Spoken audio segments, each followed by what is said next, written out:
ଆଜିର ଏହି ଭିଡ଼ିଓ ବହୁତ ଜ୍ଞାନବର୍ଦ୍ଧକ ଏବଂ ବହୁତ ମୋଟିଭେସନାଲ ଅଟେ। ସେଥିପାଇଁ ଭିଡ଼ିଓକୁ ଶେଷ ଯାଏ ଦେଖିବାକୁ ଅନୁରୋଧ। ଆଜିର ଏହି କାହାଣୀ ଯାହା ମୁଁ ଆପଣଙ୍କୁ ଶୁଣାଇବାକୁ ଯାଉଛି, ଏହା ଏକ ନାଗୁଣୀର ପ୍ରତିଶୋଧର କାହାଣୀ ଅଟେ, ଯେଉଁଥିରେ ଗୋଟିଏ ନାଗୁଣୀ ଏକ କୃଷକର ପ୍ରତିଶୋଧ ନେବାକୁ ଯାଇ କିପରି ନିଜକୁ ବଡ଼ ପରିବର୍ତ୍ତନ କରିଛି। କୁହାଯାଏ, ଯେଉଁ ମନୁଷ୍ୟ ପୁରା ଧ୍ୟାନର ସହିତ ପୁରା ହୃଦୟର ସହିତ ଏହି କାହାଣୀକୁ ଶୁଣିବ, ତା ଜୀବନରୁ ସମସ୍ତ ପ୍ରକାର ଦୁଃଖ କଷ୍ଟ ଦୂର ହୋଇଯିବ। ସେହି ମନୁଷ୍ୟ କେବେ ଗରିବ ହୋଇ ରହିବ ନାହିଁ। କାହାଣୀ ଆରମ୍ଭ କରିବା ପୂର୍ବରୁ ଗୋଟିଏ ଅନୁରୋଧ, ଯେଉଁମାନେ ଆମ ଚ୍ୟାନେଲକୁ ସବସ୍କ୍ରାଇବ କରିନାହାନ୍ତି ପ୍ରଥମେ ସବସ୍କ୍ରାଇବ କରିନିଅନ୍ତୁ ଆଉ ନୋଟିଫିକେସନ ବେଲକୁ ଅନ୍ କରିକି ରଖନ୍ତୁ, ଯାହାଦ୍ୱାରା ଆମ ଚ୍ୟାନେଲର ସମସ୍ତ ନୂଆ ଭିଡ଼ିଓକୁ ପ୍ରଥମେ ଆପଣ ଦେଖିପାରିବେ। ଆଉ କମେଣ୍ଟରେ ହର ହର ମହାଦେବ ନିଶ୍ଚୟ ଲେଖନ୍ତୁ। ଆସନ୍ତୁ ଏହି ସୁନ୍ଦର କାହାଣୀକୁ ଆରମ୍ଭ କରିବା। ବନ୍ଧୁଗଣ, ସାପ ବିଷୟରେ ତ ଆପଣ ସମସ୍ତେ ଭଲ ଭାବରେ ଜାଣିଛନ୍ତି। ସାପ ଏକ ଏମିତି ଜୀବ ଅଟେ ଯାହା ପାଖରେ ମଣି ମଧ୍ୟ ଥାଏ। ଆଉ ଯେଉଁ ସାପ ପାଖରେ ମଣି ଥାଏ, ସେ ସାପକୁ ଇଚ୍ଛାଧାରୀ ନାଗ ବୋଲି ମଧ୍ୟ କୁହାଯାଏ। ଏହି ଇଚ୍ଛାଧାରୀ ନାଗ ସବୁ କିଛି କରିବାକୁ ସକ୍ଷମ ହୋଇଥାଏ। ପ୍ରାଚୀନ ସମୟର କଥା, ଗୋଟିଏ କୃଷକ ପ୍ରତିଦିନ ତାର କ୍ଷେତକୁ କାମ କରିବାକୁ ଯାଉଥିଲା। ସାଙ୍ଗରେ ସେ ନେଉଥିଲା ହଳେ ବଳଦ ଆଉ ତା ସହିତ ଲଙ୍ଗଳ। ଗୋଟିଏ ଦିନ ସେ ତାର ଜମିରେ ହଳ କରୁଥିଲା। ସମ୍ପୂର୍ଣ୍ଣ ଜମି ହଳ କରିସାରିବା ପରେ କେବଳ ସେହି ଜମିର ଗୋଟିଏ କୋଣ ବାକି ରହିଯାଇଥିଲା, ଯେଉଁ ସ୍ଥାନକୁ ସେ ବଳଦ ହଳ ପହଞ୍ଚି ପାରୁନଥିଲା। ତେଣୁ ସେ କୃଷକ ଗୋଟିଏ କୋଦାଳ ସାହାଯ୍ୟରେ ଜମିର ସେହି କୋଣକୁ ଖୋଳିବାକୁ ଲାଗିଲା। ଏହିପରି ଭାବରେ ସେ ଗୋଟିଏ ପରେ ଗୋଟିଏ କୋଣ ଖୋଳିବାକୁ ଲାଗିଲା। ଯେତେବେଳେ ଜମିର ଚତୁର୍ଥ କୋଣ ଖୋଳିବାକୁ ଗଲା, ସେଠାରେ ଦେଖିଲା ଯେ ଗୋଟିଏ ହୁଙ୍କାଟିଏ ହୋଇଛି। ତେଣୁ ସେ କୋଦାଳ ସାହାଯ୍ୟରେ ସେ ହୁଙ୍କାକୁ ହାଣିବାକୁ ଲାଗିଲା। ହୁଙ୍କାଟି ଛୋଟ ଥିବାରୁ ଅତି ସହଜରେ ଖଣ୍ଡ ଖଣ୍ଡ ହୋଇଗଲା। ଆଉ ହୁଙ୍କାଟି ଭାଙ୍ଗିବା ପରେ ସେଥିରୁ ଗୋଟେ ସାପ ଖଣ୍ଡ ଖଣ୍ଡ ହୋଇକି ବାହାରିଲା। ସାପଟି ଖଣ୍ଡ ଖଣ୍ଡ ହୋଇଥିବାର ଦେଖି କୃଷକଟି ବହୁତ ମନ ଦୁଃଖ କଲା। ମନେ ମନେ ଭାବିଲା, ଆହା, ଆଜି ମୋ ଦ୍ୱାରା ବହୁତ ବଡ଼ ଅପରାଧ ହୋଇଗଲା। ସେ ବହୁତ ପଶ୍ଚାତାପ କଲା। ଏହାପରେ ଯେତେବେଳେ ସେ ସାପ ଖଣ୍ଡକୁ ବାହାରକୁ ବାହାର କଲା ଏବଂ ସେ ଭିତରକୁ ଭଲରେ ଦେଖିଲା, ସେ ଦେଖିଲା ଯେ ସେହି ଭଙ୍କା ହୁଙ୍କା ଭିତରେ ଗୋଟିଏ ସାପର ଛୁଆଟିଏ ମଧ୍ୟ ଅଛି। ସାପ ଛୁଆକୁ ଦେଖି ସେ କୃଷକର ମନ ଆହୁରି ଅଧିକ ଦୁଃଖ ହୋଇଗଲା। ଭାବିଲା, ଏ ଛୁଆ ବୋଧେ ସେ ସାପର ହୋଇଥାଇପାରେ। କିନ୍ତୁ ଏହି ସାପ ତ ମରିଗଲା। ଏବେ ଏଇ ଛୋଟ ସାପ ଛୁଆର କଣ ହେବ? କିଏ ଏହାକୁ ପାଳନ ପୋଷଣ କରିବ? କିଏ ଏହାକୁ ଖାଇବାକୁ ଦେବ? ଏମିତି ଭାବି ସେ କୃଷକ ଗୋଟିଏ ପ୍ରତିଜ୍ଞା କଲା ଯେ ଏହି ଛୁଆର ପିତାର ମୃତ୍ୟୁ ମୋରି ପାଇଁ ହୋଇଛି। ସେଥିପାଇଁ ମୁଁ ଏ ପ୍ରତିଜ୍ଞା ନେଉଛି ଯେ ଏହି ସାପ ଛୁଆକୁ ମୋର ପୁତ୍ର ଭଳି ଲାଳନ ପାଳନ କରିବି।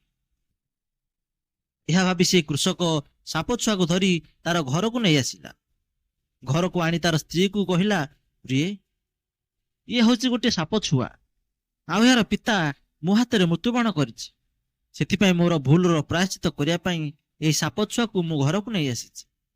ଏହାର ଲାଳନ ପାଳନ ଆମେ ଆମର ପୁତ୍ର ଭଳି କରିବା। ଦର୍ଶକ ବନ୍ଧୁ, ସେହି କୃଷକର ମଧ୍ୟ ଗୋଟିଏ ଛୋଟ ପୁତ୍ର ଥିଲା। କୃଷକର ଏହି କଥାକୁ ତାର ସ୍ତ୍ରୀ ମଧ୍ୟ ମାନିନେଲା। କୃଷକର ପତ୍ନୀ ବହୁତ ସାଦାସିଧା ସ୍ୱଭାବର ଥିଲେ। ତେଣୁ ସ୍ୱାମୀଙ୍କର କଥା ଶୁଣି ସେ କହିଲେ, ସ୍ୱାମୀ, ତେବେ ଠିକ ଅଛି, ଆମର ତ ଗୋଟିଏ ପୁତ୍ର ଅଛି, ଆଉ ଏହି ସାପ ଛୁଆକୁ ମଧ୍ୟ ଆମେ ଆମର ଦ୍ୱିତୀୟ ପୁତ୍ର ଭଳି ଲାଳନ ପାଳନ କରିବା, ଆମର ପୁତ୍ର ଭଳି ରଖିବା। ଯେଉଁ ସମୟରେ କୃଷକ ହାତରେ ନାଗ ମରିଥିଲା, ସେ ସମୟରେ କେବଳ ନାଗ ଆଉ ତାର ଛୁଆ ହିଁ ସେହି ହୁଙ୍କା ମଧ୍ୟରେ ଥିଲେ, କିନ୍ତୁ ନାଗୁଣୀ ସେହି ହୁଙ୍କା ମଧ୍ୟରେ ନଥିଲା। ଯେତେବେଳେ କୃଷକ ସାପ ଛୁଆକୁ ଧରି ତାର ଘରକୁ ଆସିଥିଲା, ତାର କିଛି ସମୟ ପରେ ନାଗୁଣୀ ସେ ହୁଙ୍କା ମଧ୍ୟକୁ ଆସିଥିଲା। ନାଗୁଣୀ ଦେଖିଲା ଯେ ତାଙ୍କର ଘର ତଥା ହୁଙ୍କା ଭାଙ୍ଗିକି ଗୁଣ୍ଡ ହୋଇଯାଇଛି, ଆଉ ତାର ପତି ତଥା ନାଗ ଶରୀର ଖଣ୍ଡ ଖଣ୍ଡ ହୋଇଯାଇଛି। ଏସବୁ ଦେଖି ନାଗୁଣୀ ଖୁବ ଜୋରରେ କାନ୍ଦିବାକୁ ଲାଗିଲା। ଦୁଃଖରେ ବିଳାପ କରିବାକୁ ଲାଗିଲା, ଚିତ୍କାର କରିବାକୁ ଲାଗିଲା। କିନ୍ତୁ କାନ୍ଦିଲେ କଣ ହେବ? ମନ ଦୁଃଖରେ ସେ ହୁଙ୍କା ମଧ୍ୟରେ ପଶିଲା ଆଉ ତାର ଛୁଆକୁ ମଧ୍ୟ ଖୋଜିବାକୁ ଲାଗିଲା। କିନ୍ତୁ ତାର ଛୁଆକୁ ସେ ପାଇଲା ନାହିଁ। ଛୁଆକୁ ନ ପାଇ ନାଗୁଣୀ ଆହୁରି ଦୁଃଖୀ ହୋଇଗଲା ଆଉ ମନେ ମନେ କ୍ରୋଧରେ ଜଳିବାକୁ ଲାଗିଲା। କାହିଁକି ନା ଏବେ ନାଗୁଣୀର ପୁରା ପରିବାର ଉଜୁଡ଼ି ଯାଇଥିଲା। ଏକରେ ତ ତାର ପତି ମରିଯାଇଥିଲା ଏବଂ ଦ୍ୱିତୀୟରେ ତାର ପୁତ୍ରର କୌଣସି ପତା ମିଳୁନଥିଲା। ନାଗୁଣୀ ଭାବିଲା, ଯିଏ ମୋର ପତିକୁ ମାରିଛି ସେ ମଧ୍ୟ ମୋର ପୁତ୍ରକୁ ମାରିଦେଇଛି। ଏହା କହି ନାଗୁଣୀ ଖୁବ ଜୋରରେ କାନ୍ଦିବାକୁ ଲାଗିଲା। କିନ୍ତୁ ଏପରି କାନ୍ଦିବା ଦ୍ୱାରା ନା ତାର ପତି ଆଉ ଫେରିଆସିବ, ନା ତାର ଛୁଆ ଆଉ ଫେରିଆସିବ। ଏହିପରି ଭାବରେ କାନ୍ଦି କାନ୍ଦି ନାଗୁଣୀ ଶେଷରେ ଏକ ପ୍ରତିଜ୍ଞା କଲା ଯିଏ ମୋର ପତି ଆଉ ପୁତ୍ରକୁ ହତ୍ୟା କରିଛି ମୁଁ ତାର ସମ୍ପୂର୍ଣ୍ଣ ବଂଶକୁ ବିନାଶ କରିଦେବି। ସେହି ପରିବାରର କାହାକୁ ହେଲେ ମୁଁ ବଞ୍ଚିବାକୁ ଦେବି ନାହିଁ। ଏହାପରେ ନାଗୁଣୀ ତାର ପତି ଏବଂ ପୁତ୍ରର ହତ୍ୟାକାରୀକୁ ଖୋଜିବାକୁ ଲାଗିଲା। ଏହାପରେ ସେ ତା ପରଦିନ ସେ କୃଷକ ତାର ଜମିକୁ ଗଲା ଏବଂ ବାକି ଥିବା କାମକୁ କରିବାକୁ ଲାଗିଲା। ସେ ଯେଉଁଠାରେ ତା କାମକୁ ଛାଡ଼ିଥିଲା ସେଇଠାରୁ ପୁଣି ଆରମ୍ଭ କଲା। ଯେଉଁଠାରେ ହୁଙ୍କା ଥିଲା ଏବଂ ଯେଉଁଠାରେ ସେ ସାପ ମରିଥିଲା ସେହି ସ୍ଥାନକୁ ସେ କୋଦାଳ ସାହାଯ୍ୟରେ ପୁନଶ୍ଚ ହାଣି ସଫା କରିବାକୁ ଲାଗିଲା। କିଛି ଦୂରରେ ନାଗର ଶବ ପାଖରେ ବୁଲୁଥିବା ନାଗୁଣୀ ତାର ପତିର ହତ୍ୟାକାରୀ ଖୋଜୁଥିବା ବେଳେ ସେହି କୃଷକକୁ ଦେଖିଲା। ସେହି ହୁଙ୍କା ସ୍ଥାନକୁ ଭାଙ୍ଗି ସେଠାରେ କୋଡୁଥିବା ଦେଖି ନାଗୁଣୀ ବୁଝି ସାରିଥିଲା ଯେ ନିଶ୍ଚିତ ଭାବରେ ଏହି ଲୋକ ହିଁ ମୋର ପତି ଆଉ ପୁତ୍ରର ହତ୍ୟାକାରୀ ଅଟେ। ତେଣୁ ନାଗୁଣୀ ସେହି କୃଷକକୁ ଭଲ ଭାବରେ ଦେଖି ତାକୁ ଚିହ୍ନିଲା। ଏହାପରେ ନାଗୁଣୀ ତାର ପ୍ରତିଜ୍ଞା ପୂରା କରିବାକୁ ପ୍ରସ୍ତୁତ ହୋଇଗଲା। ତେଣୁ ନାଗୁଣୀ ଭାବିଲା, ପ୍ରଥମେ ଏହି କୃଷକର ଘରର ଠିକଣା ମୁଁ ଖୋଜିବି। ଏହାପରେ ଜାଣିବି ଯେ ଏହାର ଘରେ କେତେଜଣ ଲୋକ ବାସ କରୁଛନ୍ତି। ଏହାପରେ ଗୋଟି ଗୋଟି କରି ସମସ୍ତଙ୍କୁ ଚୋଟ ମାରିବା ଆରମ୍ଭ କରିଦେବି। ସମସ୍ତଙ୍କୁ ନେଇ ମୃତ୍ୟୁର ଦୁଆରେ ହାଜର କରାଇଦେବି। ଏସବୁ ବିଚାର କରି ନାଗୁଣୀ ତାର ଗୋଟିଏ ରଣନୀତି ପ୍ରସ୍ତୁତ କଲା। ତେଣୁ କୃଷକ ଯେ ପର୍ଯ୍ୟନ୍ତ ଜମିରେ କାମ କଲା ନାଗୁଣୀ ତାକୁ ସେଠାରେ ଅପେକ୍ଷା କରି ରହିଲା। ଯେତେବେଳେ ବେଳ ବୁଡ଼ିବା କ୍ଷଣି କୃଷକ କାମ ସାରି ତାର ଘରକୁ ଫେରିଲା, ନାଗୁଣୀ ମଧ୍ୟ ସେ କୃଷକର ପଛେ ପଛେ ଲୁଚି ଲୁଚି ଆସି ତାର ଘର ପାଖରେ ହାଜର ହୋଇଗଲା। କୃଷକ ଘର ଭିତରକୁ ପଶିଗଲା ପରେ କୃଷକର ପତ୍ନୀ ଘରର କବାଟ ବନ୍ଦ କରିଦେଲା ଆଉ ନାଗୁଣୀ ସେହି ଘରର ବାହାରେ ଅପେକ୍ଷା କରି ରହିଲା। ସେ ଘର ଭିତରକୁ ଯିବା ପାଇଁ ରାସ୍ତା ଖୋଜିବାକୁ ଲାଗିଲା। ତେଣୁ ଶେଷରେ ଏକ ଅଳିଆ ଗଦା ମଧ୍ୟରେ ସେ ଲୁଚି ରହିଲା। ସେ ଅପେକ୍ଷା କଲା ଯେ ସେ ଘରୁ ଯିଏ ବି ବାହାରିବ ସାଙ୍ଗେ ସାଙ୍ଗେ ମୁଁ ଘର ଭିତରେ ପ୍ରବେଶ କରିବି। କିଛି ସମୟ ଅପେକ୍ଷା କଲା ପରେ କୃଷକର ସ୍ତ୍ରୀ ଘରର କବାଟ ଖୋଲିଲା ଆଉ କୌଣସି କାମରେ ବାହାରକୁ ଗଲା। ଏହି ସମୟରେ ନାଗୁଣୀ ସୁଯୋଗ ଦେଖି ସେହି ଘର ଭିତରେ ପ୍ରବେଶ କଲା। ଯେମିତି ନାଗୁଣୀ ସେହି ଘରେ ପ୍ରବେଶ କରିଛି ସେ ଦେଖିଲା ଯେ ଗୋଟେ ଛୋଟ ପୁତ୍ର ସେଠାରେ ଶୋଇଛି। ଏ ନିଶ୍ଚୟ ଏହି କୃଷକର ପୁତ୍ର ହୋଇଥିବ। ଏହା ଭାବି ନାଗୁଣୀ ବିଚାର କଲା ଯେ ଯାଉଛି ପ୍ରଥମେ ଏହି କୃଷକର ପୁତ୍ରକୁ ହିଁ ମୁଁ ଚୋଟ ମାରିବି, ଯାହାଦ୍ୱାରା କୃଷକକୁ ଏହା ବୁଝା ପଡ଼ିଯିବ ଯେ ପୁତ୍ର ବିୟୋଗ କଣ ଅଟେ। ଏହା ଭାବି ନାଗୁଣୀ ସେହି କୃଷକର ପୁତ୍ର ଆଡ଼କୁ ଗଲା ଆଉ ତାର ପୁତ୍ରକୁ ଗୋଟିଏ ଚୋଟ ମାରିଲା ଏବଂ ଦ୍ରୁତ ଗତିରେ ସେଠାରୁ ସେ ବାହାରି ଘର ବାହାରକୁ ଚାଲିଗଲା। ଯେଉଁ ସମୟରେ ନାଗୁଣୀ ଘର ଭିତରୁ ବାହାରୁଥିଲା ସେତେବେଳେ କୃଷକର ନଜର ଏହି ନାଗୁଣୀ ଉପରେ ପଡ଼ିଲା। ନାଗୁଣୀକୁ ଦେଖି କୃଷକ ମନେ ମନେ ଭାବିଲା ଯେ ମୋ ହାତରେ ଯେଉଁ ନାଗର ମୃତ୍ୟୁ ହୋଇଥିଲା ଏ ହେଉଛି ସେହି ନାଗର ନାଗୁଣୀ। ଆଉ ଇଏ ଯଦି ମୋ ଘରକୁ ଆସିଗଲାଣି ତେବେ ନିଶ୍ଚୟ ମୋର ପୁତ୍ରର କିଛି କ୍ଷତି ଘଟାଇଥିବ। ଏହା ଭାବି କୃଷକ ତାର ପୁତ୍ରକୁ ଶୁଆଇଥିବା ଝୁଲା ଆଡ଼କୁ ଚାଲିଲା। ଏହି ସମୟରେ କୃଷକର ପତ୍ନୀ ମଧ୍ୟ ଘରକୁ ଫେରୁଥିବା ସମୟରେ ନାଗୁଣୀକୁ ଘରୁ ବାହାରୁଥିବାରୁ ସେ ମଧ୍ୟ ଦେଖିଥିଲା।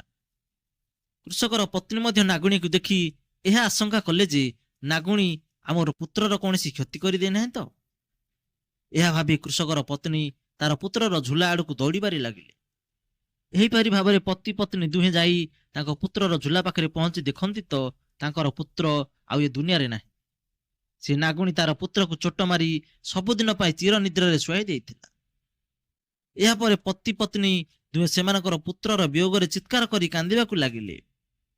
ନିଜ ପୁତ୍ରକୁ କୋଳକୁ ଉଠାଇ ନେଇ ଇଆଡ଼େ ସିଆଡ଼େ ଦୌଡ଼ିବାକୁ ଲାଗିଲେ। ଭାବିଲେ ଯଦି ପାଖରେ କୌଣସି ବୈଦ୍ୟ ମିଳିଯାଆନ୍ତେ ତେବେ ଆମ ପୁତ୍ର ସାଙ୍ଗେ ସାଙ୍ଗେ ବଞ୍ଚିପାରନ୍ତା। ଏମିତି ବିଚାର କରୁ କରୁ କିଛି ସମୟ ମଧ୍ୟରେ ସେହି ପୁତ୍ରର ମୁହଁରୁ ବିଷ ବାହାରି ଆସିଲା। ଆଖି ଶରୀର ପୁରା ନୀଳ ପଡ଼ିଗଲା। ଶେଷରେ ସେହି ପୁତ୍ରର ବଞ୍ଚିବାର ଆଶା ସମାପ୍ତ ହୋଇଗଲା। ଏହାପରେ କୃଷକ ତାର ପୁତ୍ରର ଦାହ ସଂସ୍କାର କରିଦେଲା ଆଉ ଛାତିରେ ପଥର ରଖି ଏତେ ବଡ଼ କଷ୍ଟକୁ ସହିଗଲା। ଭାବିଲା ନାଗୁଣୀ ତାର ପ୍ରତିଶୋଧ ପୂରଣ କରିନେଲା। ତାର ପତିର ଜୀବନ ବଦଳରେ ମୋର ପୁତ୍ରର ସେ ଜୀବନ ନେଲା। ସେଥିପାଇଁ ନାଗୁଣୀର ପ୍ରତିଶୋଧ ପୂରା ହେଇଗଲା।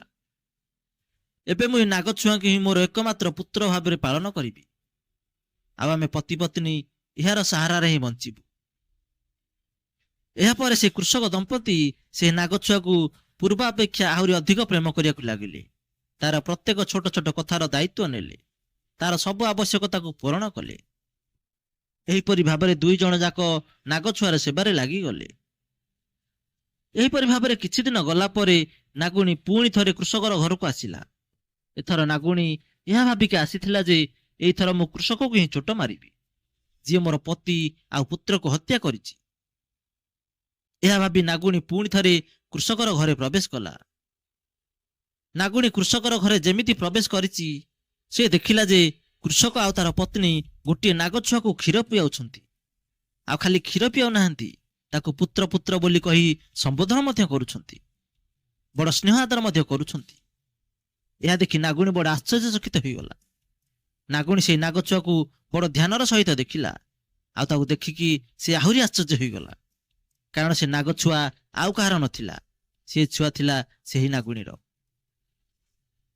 ନାଗୁଣୀ ତାର ଛୁଆକୁ ଚିହ୍ନି ଦେଇଥିଲା। ସେ ତ ଭାବିଥିଲା ଯେ ଏହି କୃଷକ ତାର ପତିକୁ ମାରିସାରିବା ପରେ ତାର ଛୁଆକୁ ମଧ୍ୟ ମାରି ଦେଇଥିବ ବୋଲି। କିନ୍ତୁ ସେ ଏଠାରେ କଣ ଦେଖୁଛି? ଏଠାରେ ତ ତାର ଛୁଆ ବଞ୍ଚିଛି, ଆଉ ସେ ଖୁବ୍ ସ୍ନେହ ଆଉ ଆଦର ମଧ୍ୟରେ ବଢୁଛି। ଏସବୁ ଦେଖି ସେ ନିଜକୁ ନିଜେ ଭାବିବାକୁ ଲାଗିଲା ଯେ ମୁଁ ତ ଏହି ଘରକୁ ସମ୍ପୂର୍ଣ୍ଣ ଭାବରେ ବିନାଶ କରିବାକୁ ଆସିଥିଲି, ମୋ ପତିର ପ୍ରତିଶୋଧ ନେବାକୁ ଆସିଥିଲି। କିନ୍ତୁ ଏହି କୃଷକ ଆଉ ତାର ପତ୍ନୀ ବଡ଼ ଦୟାଳୁ ଅଟନ୍ତି, ବଡ଼ ଧାର୍ମିକ ପ୍ରକୃତିର ଅଟନ୍ତି, ଯିଏକି ମୋର ପୁତ୍ରକୁ ସେମାନଙ୍କର ନିଜ ପୁତ୍ର ଭଳି ପ୍ରେମ କରୁଛନ୍ତି। ଏସବୁ ଦୃଶ୍ୟ ଦେଖି ନାଗୁଣୀ କାନ୍ଦିବାକୁ ଲାଗିଲା, ଆଉ ସେଠାରୁ ଫେରିଗଲା। ଆଉ ଯାଇ ତାର ପତିର ମୃତ ଶରୀର ପାଖରେ ଯାଇ କହିବାକୁ ଲାଗିଲା, ସ୍ୱାମୀ, ମୋର ବହୁତ ବଡ଼ ଭୁଲ ହୋଇଯାଇଛି। ହୋଇପାରେ କୃଷକ ଅଜାଣତରେ ଆପଣଙ୍କୁ ମାରି ଦେଇଥାଇପାରେ, କିନ୍ତୁ ମୁଁ ଜାଣି ଶୁଣି ସେହି କୃଷକର ପୁତ୍ରକୁ ମାରିଦେଲି। ଏ ଘଟଣାରେ ମୋତେ ବହୁତ ପଶ୍ଚାତାପ ହେଉଛି। କୃଷକ ଦମ୍ପତି ତ ବହୁତ ବଡ଼ ଧାର୍ମିକ ଏବଂ ଦୟାଳୁ ପ୍ରକୃତିର ଅଟନ୍ତି, ଯିଏକି ଆମ ପୁତ୍ରକୁ ସେମାନଙ୍କର ନିଜ ପୁତ୍ର ଭଳି ପ୍ରେମ କରୁଛନ୍ତି। ଏହିପରି ଭାବେ ନାଗୁଣୀ ସବୁ କଥା ମନେ ମନେ କହି ନିଜକୁ ନିଜେ ପଶ୍ଚାତାପ କରିବାକୁ ଲାଗିଲା। ଏହାର 2-3 ଦିନ ପରେ ନାଗୁଣୀ କୃଷକର ଘରକୁ ପୁଣି ଗଲା। ଏଥର ସେ ଏହା ଭାବିକି ଗଲା ଯେ ବାସ୍ତବରେ କୃଷକ ଦମ୍ପତି ମୋର ପୁତ୍ରକୁ ପ୍ରେମ କରୁଛନ୍ତି ନା ସେମାନେ କୌଣସି ନାଟକ କରୁଛନ୍ତି। ତେଣୁ ସେ ପୁଣି ଥରେ ଯାଇ ଦେଖିଲା ଯେ କୃଷକ ଦମ୍ପତି ନିଜ ମଧ୍ୟରେ କଥା ହେଉଛନ୍ତି ଯେ ଆମର ତ କୌଣସି ପୁତ୍ର ନାହିଁ, ଆମର ତ ଗୋଟିଏ ପୁତ୍ର ଥିଲା ଯିଏକି ଚାଲିଗଲା। ଏବେ ଆମର ପୁତ୍ର କେବଳ ଏହି ନାଗଛୁଆ ଅଟେ, ଆଉ ଏହାର ସାହାରାରେ ଆମେ ଆମର ଜୀବନ ଅତିବାହିତ କରିବା।